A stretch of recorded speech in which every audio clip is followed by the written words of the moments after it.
So what's where is it? Where's the Strait of Hormuz is closed again, huh?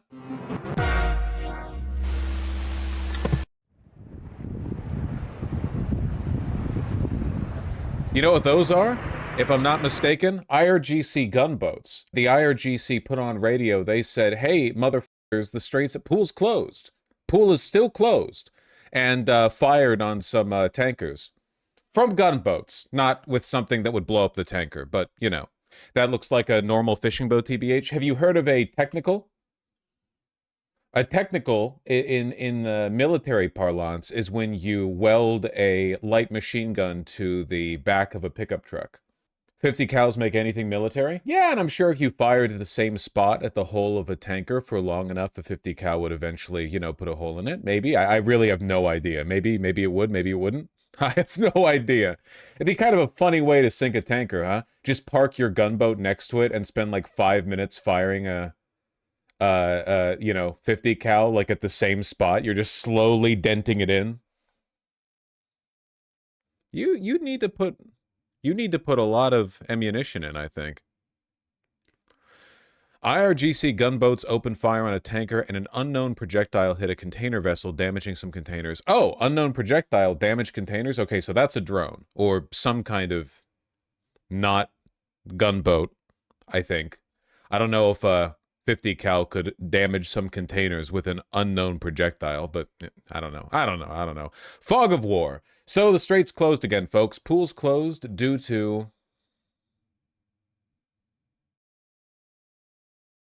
I couldn't think of something that rhymes with AIDS. That's topical. Here's Trump's response. Here's Trump at the Oval Office. I believe he's with is that Joe Rogan? I think that's Joe Rogan. So here he is with Joe Rogan, RFK Jr., you know, leading men of our time.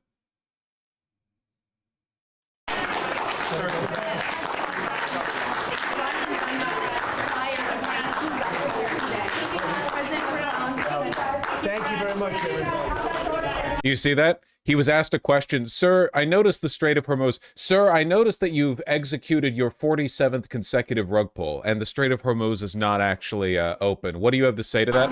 Out. Thank you very much, everybody. It's crazy how fucking contemptuous they are of you, man. It's insane how openly they're fucking this country to death and how little they care what you think about it, man. Like, even the most tin pot dictators need to put in more effort into pretending that they're, like, defenders of the people than this.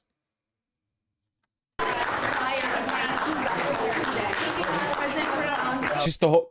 He's so cunty. The whole...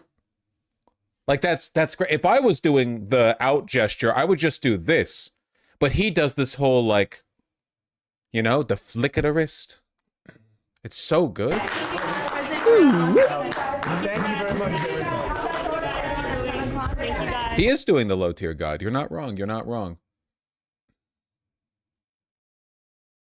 What do we know as to what's happening right now in the Strait? Yeah, interesting as well, listening to the president saying that he's not going to be held hostage by Iran. He did say that he thought things were going along well. I think everyone thought about 5 or 6 hours ago. Since then, the Iranians have appeared to attack 2 shipping vessels in the Strait of Hormuz. One tanker just off the coast of Oman, so very close to the Strait of Hormuz, said 2 IRGC Iranian gunboats came at it and didn't talk to it on the radio, literally opened fire on this tanker. The crew and the vessel are reported safe. And then about 2 hours later, in the same area, Trump has not put out a Truth Social since the Strait reclosed. Incredible. Identified projectile hit a container ship. Some of the containers damaged. No fire, no environmental damage. But this comes just hours after the Iranians said they were reversing their opening of the Strait of Hormuz. We've heard a lot of pushback from hardliners in Iran saying that that move essentially was too soft and that they are not responding well to the fact that President Trump said that the U.S. blockade would remain in place. Iran accuses the United States here. This is the correct move from Iran because the United States and Israel are objectively violating terms that Iran set out for the ceasefire. For one, Iran doesn't want a ceasefire with itself and with Lebanon. It wants a permanent peace deal. For two, Israel has to leave Lebanon, which it is saying that it will not do. For three, the U.S. has to end the blockade, which it didn't do. There are a bunch of provisions from Iran that the United States and Israel are not following, so Iran's really under no moral obligation to maintain this weird artificial straight open situation. That being said, it does seem like there's some kind of critical infighting going on in Iran right now. I don't know if the civilian government is being more deferential to the West or if they just have a different plan and a different timeline, but it looks like the IRGC is unsatisfied with the level of aggression demonstrated by the Iranian government. We also don't know exactly how clear the communication coming out of Iran is. Keep in mind that over the past month and a half, we did kill like a bunch of their leaders. And we've been bombing critical communication structures and leadership posts. So there is a big, like in a lot of places in Iran, different leadership, they might actually have difficulty like contacting each other, like in a very basic and conventional way, you know? It's not, they don't have like Starlink or anything, you know? I imagine that in some cases, they're just not able to reach each other over the phone. I'm not entirely sure. So we don't really know how consistent the information coming out of Iran is. We also don't know if the Western media is reporting accurately on what's coming out. We do get everything through a filter after all. Like, you can read Al Jazeera all you want, but there's still a bias there in what's made available and accessible. And a lot of it just comes down to, like, what gets translated out of Farsi into English, you know? So the IRGC isn't in charge of the government. How did that work? The IRGC reports to the Ayatollah, the supreme leader, and is the effective head of the country, the military wing and leadership of the country, but they don't technically control the day-to-day leadership of Iran. That would be the civilian government. The IRGC has the power, but we don't really know how coordinated they are right now because their leadership did get taken out at the beginning of this war. So it's probably a mess in there.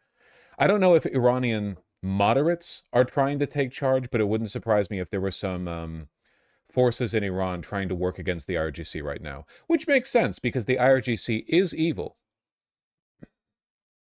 Of not following through on its obligations on the ceasefire. So we've gone from a point of early this morning where things looked like they were moving along well, talks getting close, people talking. So this is Western propaganda. At no point has the peace dealing between Iran and the United States been coherent on either side. At no point have their goals for what they want or what they're allowed to do or what they're allowing the other to do, at no point have they lined up. Like, Iran and the United States have not agreed on a single critical point, from the opening of the Strait to Israel pulling out of Lebanon to a permanent ceasefire / like peace deal to what's done with the nuclear material buried underground. Like, nothing has been agreed upon. The idea that Trump was just close to a deal is fake and also part of market manipulation. It's just not true. About potential of talks here in Islamabad in a couple of days. Iranians upping the ante, and I think perhaps that gets to what the president said. He's not going to be held hostage, and he said he's expecting an update on the situation later today. Nick, how much of this has to do with the situation in Lebanon with Israel, or are these events concentrated based on concerns over the Strait itself? Absolutely. The Iranians opening the Strait of Hormuz was based on the fact that they saw President Trump and the Pakistani negotiators, the field marshal here, Munir, get this ceasefire in Lebanon. That was a big part of moving things forward. But the Iranians, they then did a quid pro quo and opened the Strait of Hormuz because, of course, they wanted that ceasefire in Lebanon. They thought there'd be a positive response from the White House. That's what they're saying. What we've witnessed is a negative response in Iran to President Trump's response. We've even seen internal tensions in Iran between the hardliners and the moderates. The moderates are the ones who were in the negotiations. The hardliners have been saying that, had been threatening to reclose the Strait of Hormuz. They've gone. A lot of people want a lot of different things, Nick Nack. I think that, like, I understand that there's a bunch of ways this can play out and nobody knows the future. I think that the hardline response from Iran is the correct one here, and I think it's the one that preserves the most lives in the future. I think the most dangerous future for the Middle East is the one where America and Israel get whatever they want, right? America started this war. Israel's currently ethnically cleansing southern Lebanon. Like, they are the instigators here. If they continue to get whatever they want, they will keep taking whatever they want, and we'll just end up in this position again, but for higher stakes down the line. It's the same reason why, like, even if you believed that Ukraine fighting against Russia would be a ruinous war for both sides, which it has been, it's better to push back through Ukraine than to allow Ukraine to be taken and then have to redo this in Poland. You know? You don't want to have to do this again like 5 years from now when an even more bitter, more expansionist, more angry, fascist government in Russia tries to pull this shit again. Iran has to fight back. There's no way out through here except I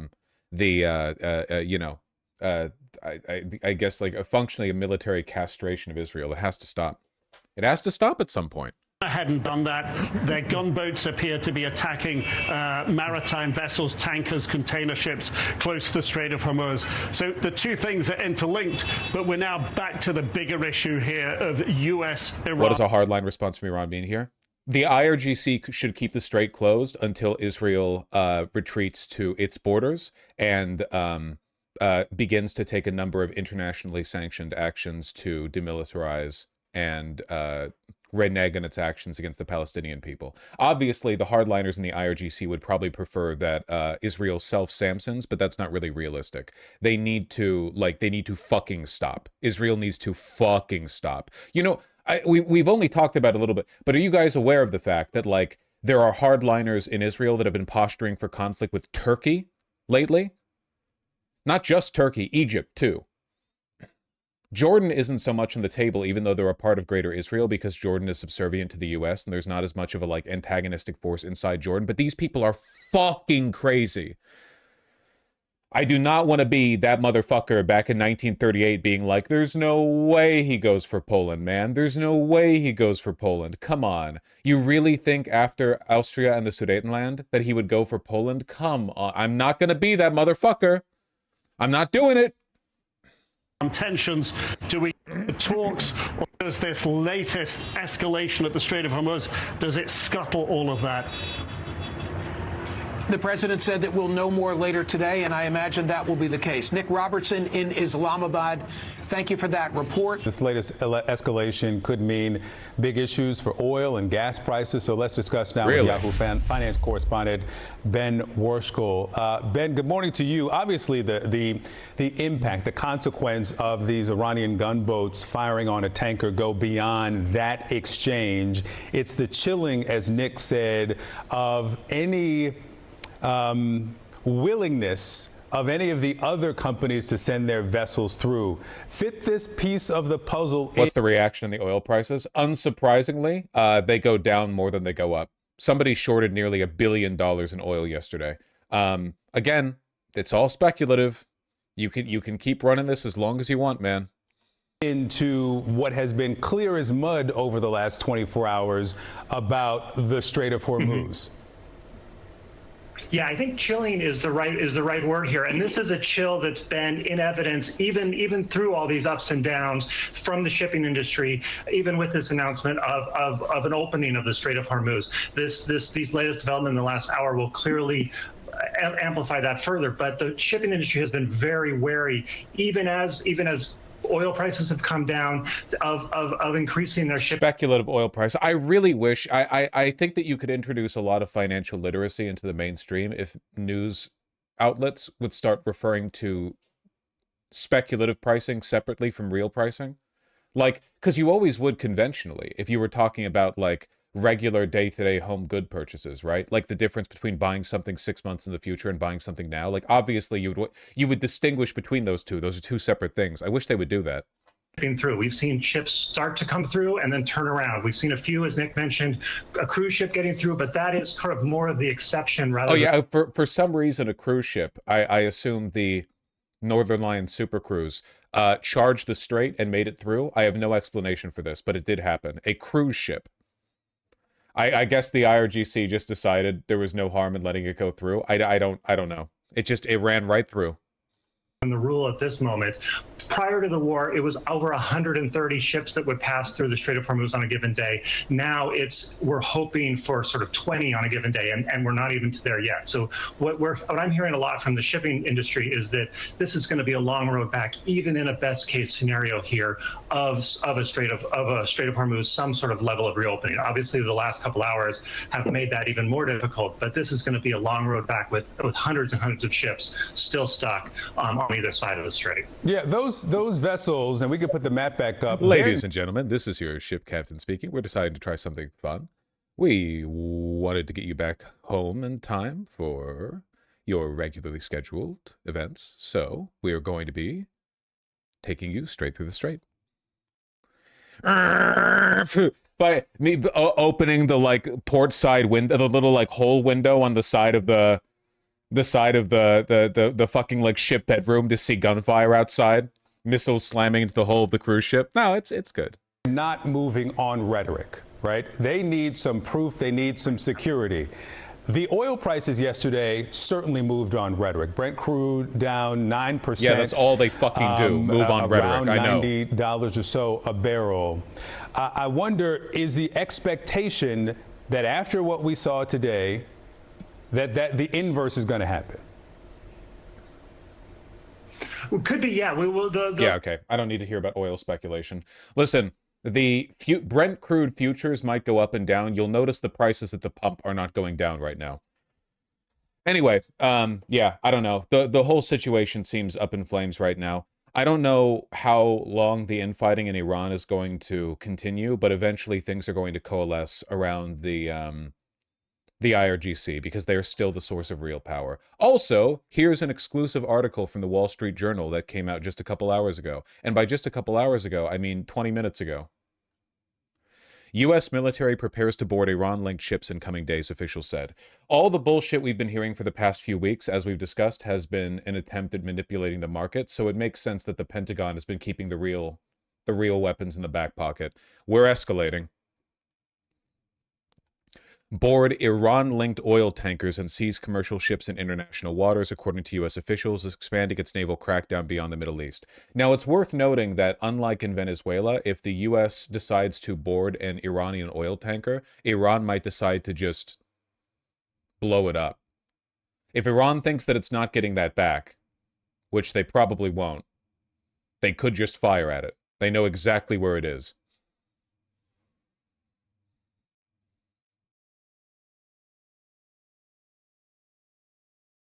The planning comes as the Iranian military continues to tighten its grip in the Strait of Hormuz, attacking several commercial vessels on Saturday as it declared the waterway was being strictly controlled by Iran. The development sent shipping companies scrambling a day after Iran's foreign minister said the strait was fully open to commercial traffic, an announcement that was welcomed by Trump. Even this is Western propaganda to an extent, because if I remember correctly, the foreign minister said the strait was fully open to commercial traffic, but on conditions. And I'm pretty sure the U.S. maintaining its blockade violated one of those. So even that sounds fake to me. Also, it's worth pointing out that typically international negotiations don't take place based on hearsay for what a single person says. The foreign minister sending out a tweet is not a national confirmation of intent. You know what I mean? I feel like the quality of international negotiations have really degraded lately, I think, in large part due to Trump, because Trump does all of his negotiating via Twitter, basically. No treaties are being signed. Nobody's writing down anything. So, I don't know, to what extent can you even say any of this is a legitimate state action?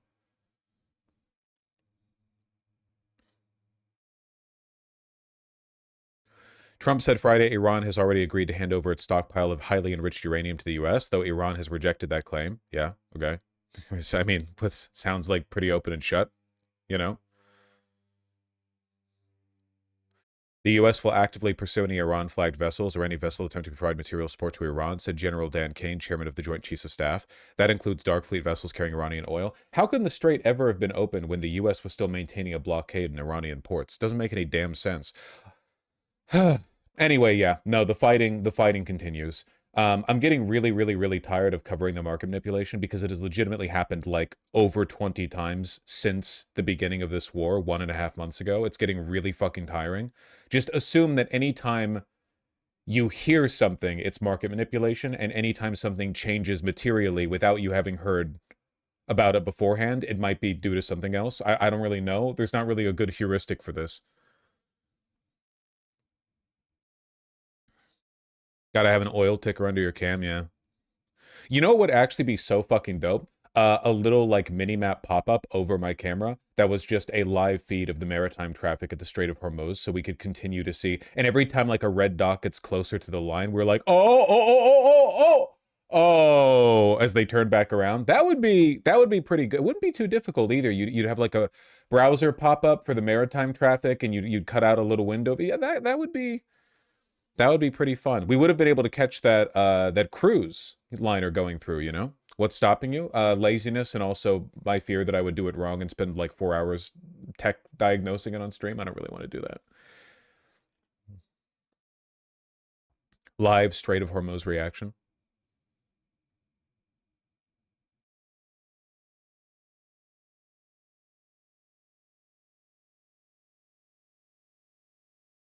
Just vibe code it. You're right. Anyway, yeah, it's pretty bad. I guess to like consolidate everything and end on a analytical note, I really don't think there's any way out of this. I think that the champagne bottle's been uncorked. I don't think there's any way that Iran and its proxies and the region in general continue to allow Israel to engage in its behavior. The last times that Israel, like for example, during the 6-Day War and afterwards, the United States did put its foot down, did demand that Israel gave back, you know, the significant amount of the land that they took. There was like an artifice of international pressure, the belief from Arabs in the region and, you know, Iranians that if Israel overstepped, there would be some kind of counterbalance. But that impression is gone now.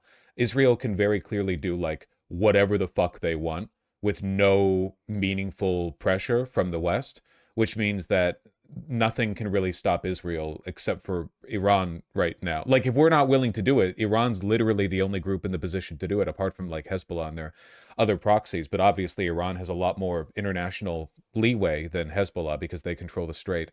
And I think that a future where Israel is allowed to get away with doing whatever it wants is potentially much more disastrous than one where like they reach an insurmountable obstacle. Fascist governments have to reach insurmountable obstacles. You really do not want to teach them that obstacles like this are surmountable, you know? You really don't want them to learn that lesson.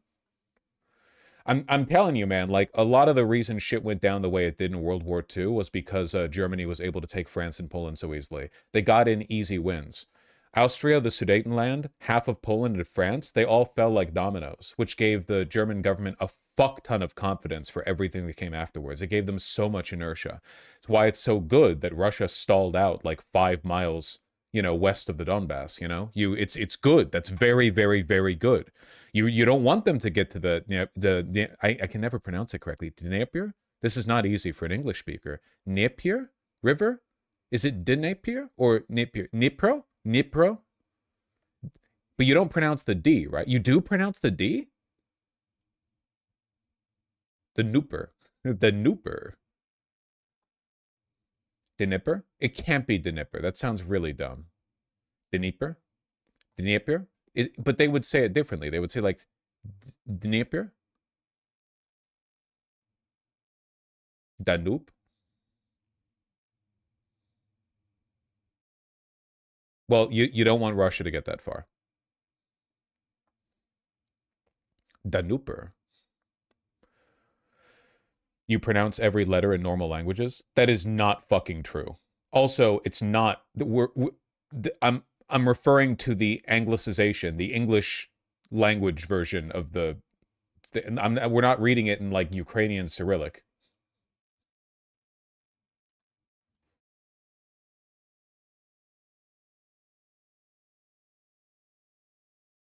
Hold on. How to pronounce Dnipro, Ukrainian city? Wait, is this the same as the river? We are looking at how to pronounce this name as well as how to say more interesting names. Why would you not just say it? Names including from Ukraine and Ukrainian that many mispronounce. So make sure to stay tuned just say it? to the channel if you enjoy learning. So in Ukrainian, it is said as Dnipro. See, there's no D sound. I was right, you fucking pieces of shit. I was right. I've heard Ukrainian and Russian people speak. They wouldn't pronounce the D here.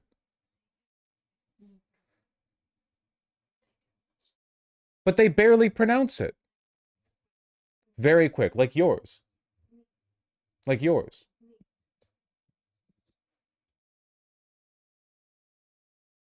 Neep, neep, neep. In Ukrainian, so make sure to stay tuned to the channel if you enjoy learning. So in Ukrainian, it is said as Dnipro. Come on, man. Dnipro. It is said as Dnipro. Dnipro is how it is pronounced. So in English, Dnipro. Dnipro. Sorry, Dnipro. So the DN letter is a bit of a special sound. It's a little bit like DN, but you can almost ignore the D sound. All right. You know what? It's fine.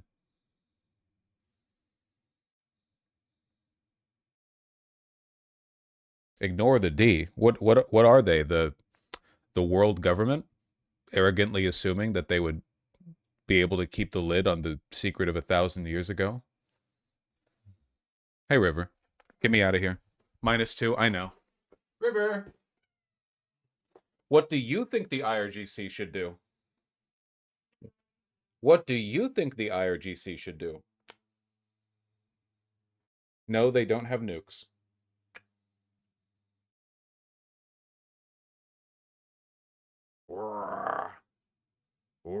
I got you in a headlock.